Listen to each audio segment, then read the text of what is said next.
108 16,108 रुक्मणी जी से विवाह हुआ, एक बालक हुआ, प्रद्युम्न नाम का बेटा हुआ। उसको एक सम्रासुर नाम का राक्षस हरण करके ले गया। सम्रासुर बालक का हरण करके चला गया। लेकिन जब श्री प्रद्युम्न जी महाराज बड़े हुए तो उन्होंने उस सम्रासुर का उद्धार किया, उसको हरा करके वापस आए हैं। फिर कथा आती है कि भगवान का दूसरा विवाह किन के साथ हुआ। बोले राजा थे, सत्राजित नाम के राजा थे, सूर्य भक्त थे, बहुत बड़े सूर्य भक्त थे। सूर्य भगवान ने इनको एक मणि दी थी, समंतक मणि। और इस मणि की महिमा ये है कि ये मणि जहाँ होती है वहाँ किसी प्रकार की महामारी नहीं होती, कोई रोग नहीं होता, कोई पीड़ा नहीं होती, कोई दरिद्रता नहीं, गरीबी नहीं होती। कितना इस मणि में ताकत है। अब क्या हुआ, इस मणि को सत्राजित रखता था अपने पास। तो द्वारिका के लोगों ने सत्राजित को सुझाव दिया, भाई देखो ऐसी कीमती चीज तो राजा के पास होनी चाहिए, राजकोष में होनी चाहिए। और एक मणि की और भी इसकी महिमा ये थी कि ये मणि एक दिन में 8 भार स्वर्ण देती, सोना देती। 8 भार को गिनती में लगाओगे तो 2 क्विंटल सोना रोज देती। अब इतना धन आम इंसान के पास आए ये ज्यादा बढ़िया कि कोई राजकोष हो जहाँ से पूरी प्रजा को लाभ मिले, ये अच्छा है। इसलिए काम करिए मणि द्वारिकाधीश को दे दो। सत्राजित को सुझाव है, अच्छा नहीं लगा, हम क्यों दें, हमारी मणि, हम राजा इस द्वारिका वाले को क्यों दें। लेकिन मणि आ गया। इसके भाई ने सत्राजित को समझाया कि भैया देखो ये जो कृष्ण है ना, उनको पता है बचपन का ब्रज का नंबर 1 का चोर है, प्रसिद्ध था ही अपने ब्रज में, तो चोरी करने में एक्सपर्ट है। कभी भी जब मक्खन चुरा सकता है तो मणि भी चुरा सकता है, इसलिए मणि को खतरा है। एक काम करो, ये मणि हमें दे दो, हमारे पास सुरक्षित रहेगा। तो भाई ने मणि ले ली और मणि लेकर के जंगल में शिकार को चला गया।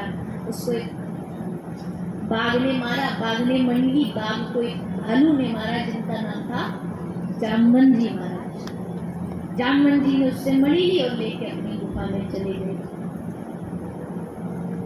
अगर मणि लौटी नहीं तो सत्राजित को शक तो था ही, कभी मणि चोरी हो सकती है। जान ना पहचान, ना कुछ सोचा ना समझा, कृष्ण पर कलंक लगा दिया।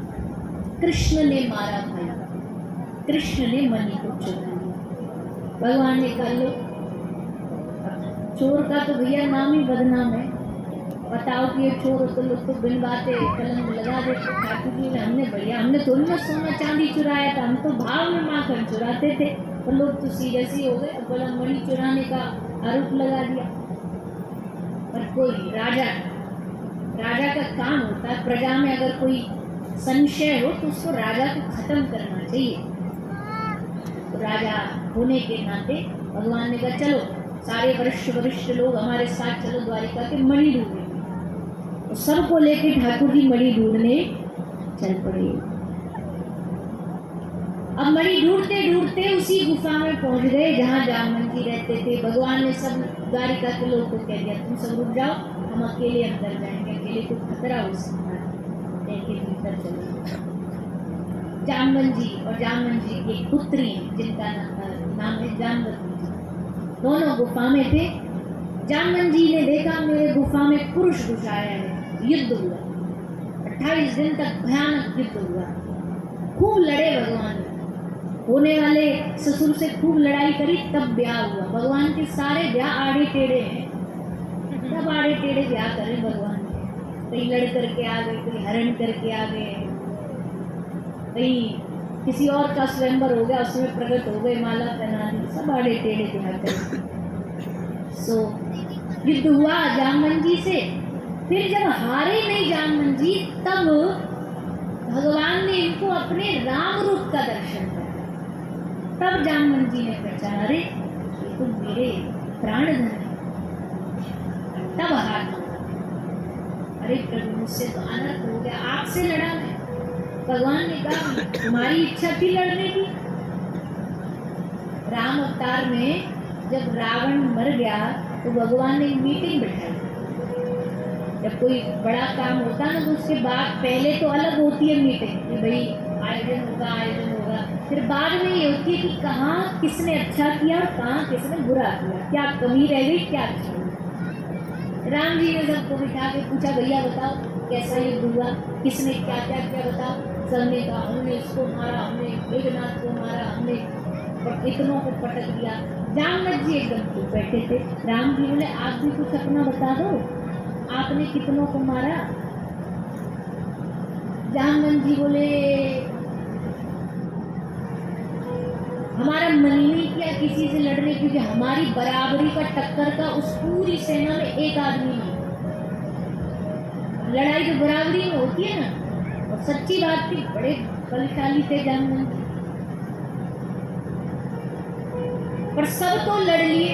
जामवंत जी कह रहे हमारे हाथ में खुजली चल रही है, हमारा मन कर रहा है किसी से युद्ध करें, पर टक्कर का चाहिए, हमारी टक्कर का तो एक ही है यहाँ इतनी सभा में। राम जी बोले कौन? बोले आप ही हो हमारे टक्कर के, आप ये दो हाथ हो जाए। राम जी बोले बुद्धि ठीक है तुम्हारी, हम स्वामी तुम सेवक, सेवक और स्वामी लड़ेंगे तो लोग क्या बोलेंगे, देखो सेवक स्वामी लड़े जा रहे। पर राम सदा सेवक रुचि रखा, ये बात भी सच है। राम जी ने कभी अपने सेवक की रुचि को हमेशा प्राथमिकता दी। तो युद्ध तो तुमसे करेंगे, तुम्हारी इच्छा तो पूरी करेंगे, पर इस अवतार में नहीं, अगले अवतार में रेडी रहना, हम आएंगे और तब तुमसे युद्ध करके तुम्हारी इच्छा पूरी करेंगे। आज भगवान कृष्ण ने कहा तुम्हारी इच्छा थी इसलिए हम लड़े, युद्ध हो गया, चलो हम चलते हैं। बोले रुको रुको रुको, आए हो तो कोई शुभ काम करते हुए जाओ। भगवान ने कहा कौन सा शुभ काम? जामवंत जी बोले प्रभु आप चले गए साकेत, आपके जाने के बाद हमारे घर में कन्या बनी। ये जामवंत जी, हम सोचते थे अगर हमारे राम जी होते तो इनसे पुत्री का ब्याह करा देते, पर हमें ये भी पता उस अवतार में आपकी मर्यादा थी, जानकी के अलावा कोई नहीं। पर ये तो कृष्ण अवतार है ना प्रभु, यहाँ तो लीला है, लीला करनी है। ठाकुर जी भगवान बोले कि जामवंत जी को कि महाराज माफ करना, आप थोड़े से लेट हो गए, क्योंकि हम तो अभी रुक्मिणी जी से ब्याह किए बैठे। जामवंत जी ने कहा नहीं प्रभु, इस कृष्ण अवतार में तो सारे जगत के पति आप ही हो, आप जगतपति हो। 16,000 क्या भगवान, ये सारे विश्व के जितने दिखने वाले प्राणी सब भगवान के ही हैं, सबके पति भगवान हैं।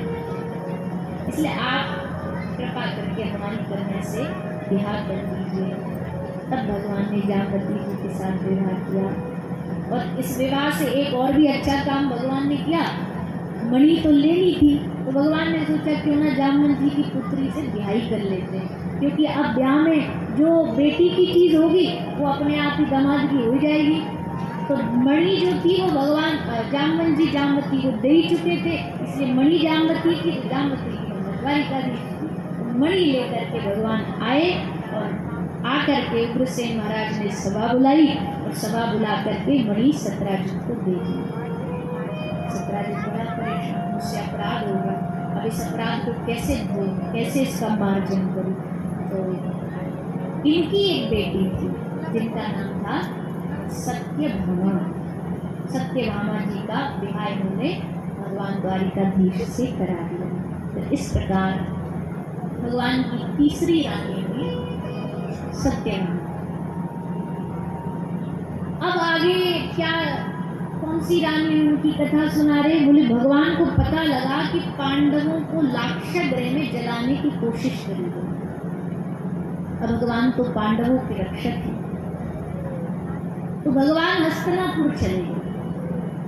हस्तिनापुर गए, पीछे से मणि के लोभ में एक सतधनवा नाम का व्यक्ति था, उसने सत्राजित को मार दिया और उससे मणि ली। सत्यभामा के जो पिता थे। भगवान हस्तिनापुर जाते हैं, हस्तिनापुर में इंद्रप्रस्थ में उनकी मुलाकात हुई यमुना जी से, कालिंदी जी से। अर्जुन और भगवान कृष्ण विहार के लिए गए थे तो वहाँ उनको देखा एक कन्या तप कर रही है, नाम है कालिंदी। परिचय पूछा तो बताया मैं कालिंदी हूँ, सूर्य भगवान की बेटी हूँ और कृष्ण को पति रूप में प्राप्त करने के लिए यहाँ तप कर रही हूँ। अर्जुन ने कहा देवी कब तक तपस्या करोगी, यहीं बैठे जाओ जाके माला डाल दो। तो कालिंदी की आई, भगवान कृष्ण के गले में माल्यार्पण करी और भगवान की चतुर्थ पटरानी हुई यमुना जी।